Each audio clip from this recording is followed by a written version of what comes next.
Hello again, YouTube. It's Cassandra. Here to do a February TBR game. As you can see, I'm wearing my glasses today.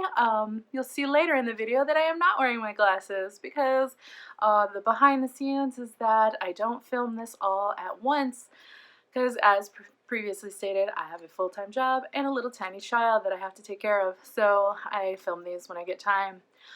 Today, I only had time to pull on a nice sweater and put on a tiny bit of lip gloss for you so that I could film the intro to my February TBR game.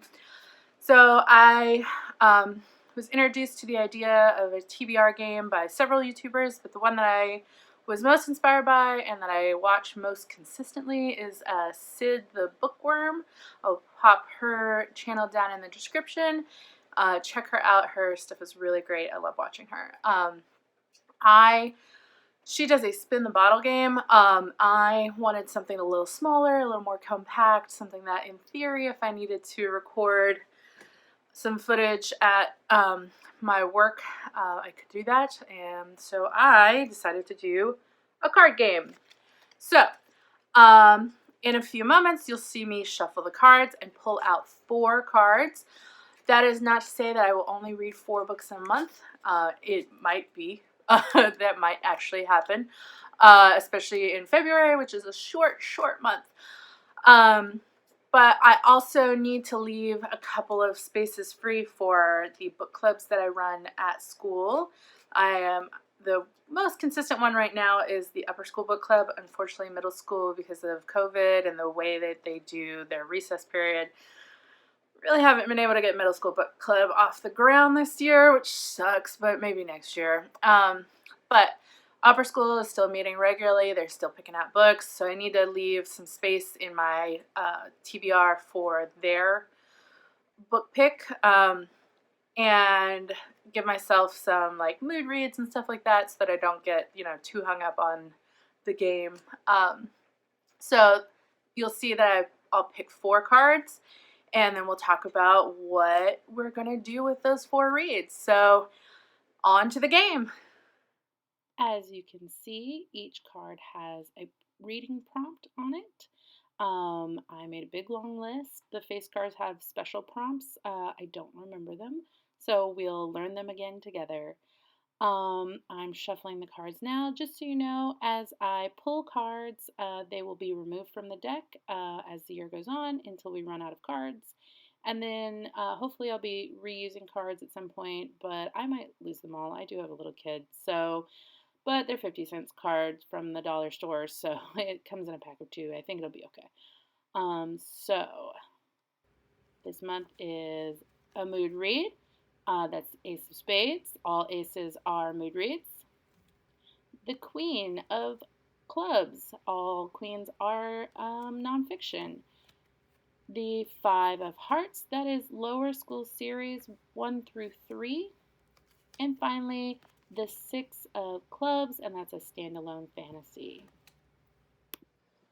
So, for the mood read, which, yay, mood read for the first TBR game, I'm reading Blood Air by Amélie Wynne-Zhao.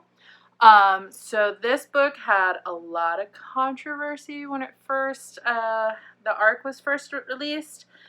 I'm not going to get into it if you really want to know. That's all over. Just read any of the Goodreads reviews that are like at the top. It'll tell you kind of what happened there. But luckily she kind of stuck to her guns and kind of explained what she was the story that she was trying to tell, and she had a lot of supporters, and the book got published, and book 3 is actually coming out, and I am reading it now, and I do think that there was some kind of reading comprehension issues, because the issue stemmed from like the representation of slavery in the book, and it was kind of a misunderstanding about like what kind of slavery she was representing, and it's pretty obvious to me pretty early on in the book that we're talking about modern day slavery and like the indentured servitude / slavery that happens in the present day. But whatever. I told myself I wasn't going to get into it, but then I got into it. But okay, whatever. So what the book is about is in the Cyrillian Empire, Athenites, which I would not have known if I was not listening to this book, are reviled. Their very gifts to control the world around them are unnatural, dangerous. And Anastasia Mikhailov is the crown princess has a terrifying secret. Her deadly affinity to blood is her curse and the reason that she has lived her life hidden behind the palace walls. When her father is murdered, her world is shattered. Framed as his killer, Anna must flee the palace to save her life. To clear her name, she must find her father's murderer on her own. But the Cyrilia beyond the palace walls is far different from the one she thought she knew. Corruption rules the land, and a greater conspiracy is at work. So it's kind of a retelling of Anastasia, but with magic and like scary blood stuff, and it's fun.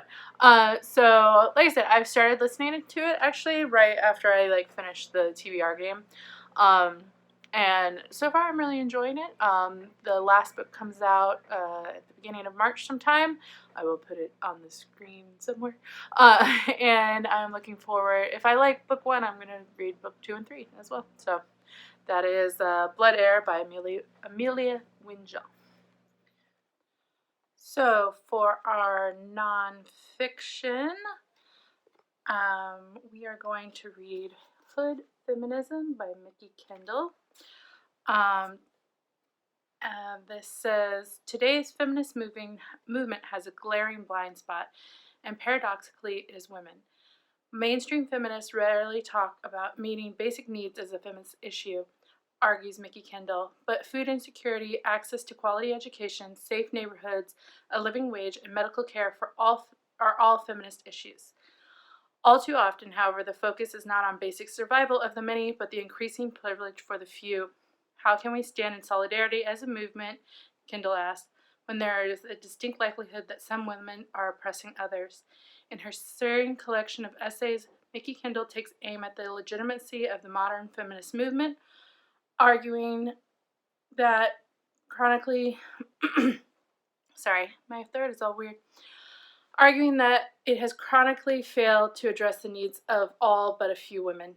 In this unforgettable debut, Kendall has written a ferocious clarion call to all would-be feminists to live out the true mandate of the movement in thought and in deed. So that is our nonfiction pick.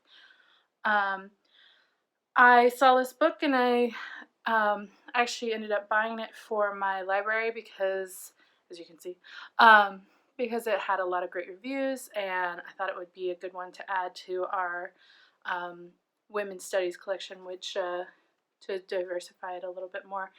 So I'm going to read it because the reviews sounded really great. So we're doing that one. All right.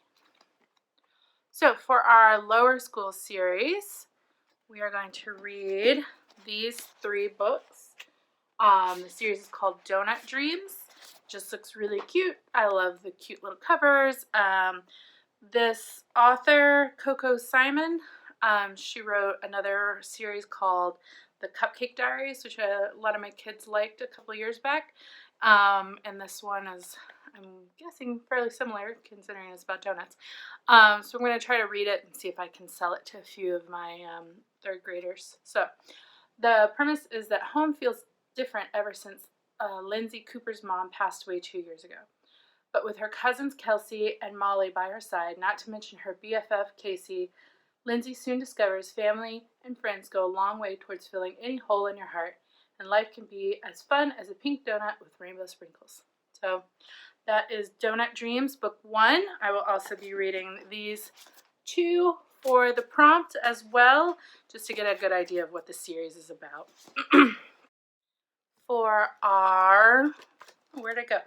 For our standalone, so I know it says just standalone, but it should say standalone fantasy because that's usually what is hard to find for me. I usually like to read series, but occasionally there's some standalones that I've been meaning to read, and this is the one I've been meaning to read for a long time, Girls Made of Snow and Glass. I started it a while back and then kind of got out of the mood to read fantasy, and so I'm going to try to go back to it. So 16-year-old Mina is motherless, her magician father is vicious, and her silent heart has never beat love for anyone. In fact, her heart has never beat at all, but she has always thought it was normal. Mina never guessed that her father had cut out her heart and replaced it with one of glass. When she moves to White Spring Castle and sees its king for the first time, Mina forms a plan. Win the king's heart with her beauty, become queen, and finally know love. The only catch is that she'll have to become a stepmother. 15-year-old Lynette, I believe is how it's supposed to be said, looks just like her late mother, and one day she discovers why. A magician created her out of snow in the dead queen's image at her father's orders. But despite being the dead queen made flesh, Lynette would rather be like her fierce and regal stepmother, Mina. She gets her wish when her father makes Lynette queen of the Southern Territories, displacing Mina. Now Mina is starting to look at Lynette with something like hatred, and Lynette must decide what to do and who to be to win back the only mother she's ever known, or else defeat her. Only one can win all, while the other loses everything, unless they can find a way to reshape themselves and their stories. So when I started this, I did really enjoy it, and sometimes I'll just get in these weird funks where I don't want to read anything at all, or I don't want to read fantasy anymore. That might have been what happened here. I actually have no memory of why I stopped reading it, but the problem is it's been so long since I started it, I kind of have to start from the beginning. So that's what we'll be doing this month. Hi there, it's Outro Cassandra. I ran out of time this weekend to record the outro, so here I am. It's Monday morning. I'm doing a little bit before my son and my husband wake up. So anyways, thanks for watching my TBR game. I hope that you enjoyed it. I hope that I'm going to enjoy the books. Check back at the beginning of March to see whether or not I actually read these books and whether or not I like them. So thanks for watching. Again, if you are inclined, like and subscribe. And thank you for everyone who subscribed last week. I was pleasantly surprised. Thanks for all the comments. This community is really great and supportive. So thanks so much, and I'll see you next time. Come back next week and I'll tell you what I read in January.